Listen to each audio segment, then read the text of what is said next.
Ho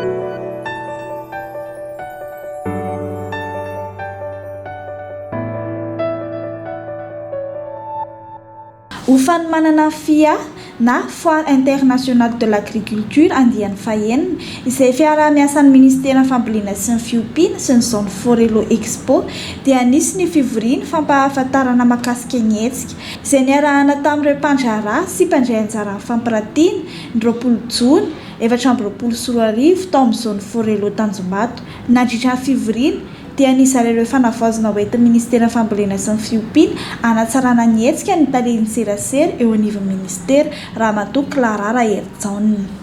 Amin'ity andiany fahenina ny Foire internationale de l'agriculture ity dia miara-mikarakara sy manomana ny ministera fambolena sy ny fiompiana ary ny Forelo. Isy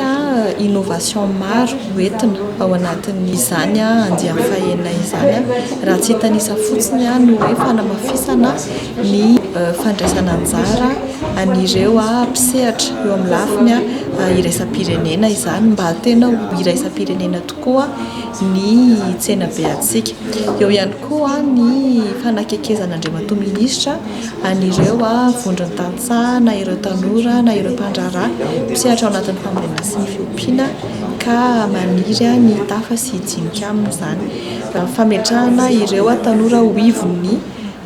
tsenabe dia izy zany ireo karazana fifaninanana ho karakarana izay fifaninanana atao eo anivon'ireo centre de formation ny ministère fa izy ihany koa ny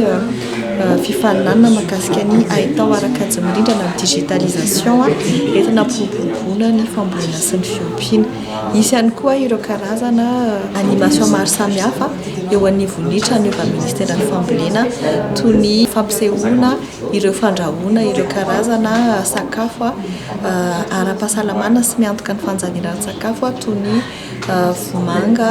miatomavo ohatrany sy ny sisa maro tsy voatanisika dia manentana an'ireo mpisehatra rehetra zany mba handray anjara amin'ny Foire internationale de l'agriculture ary efa misarika sady atsika rehetra mba ho avy hitsidika izany amin'ny volana septambra. Mariana fa ny hetsika FIA dia ataon'ny 12 ka hatramin'ny 15 septambra 2024 avy izao. Ohatra iray amin'ny fiarah-miasa mahomby eo amin'ny fanjakana sy ny sehatra tsy miankina entina piroboroboana ny tontolo ambanivohitra.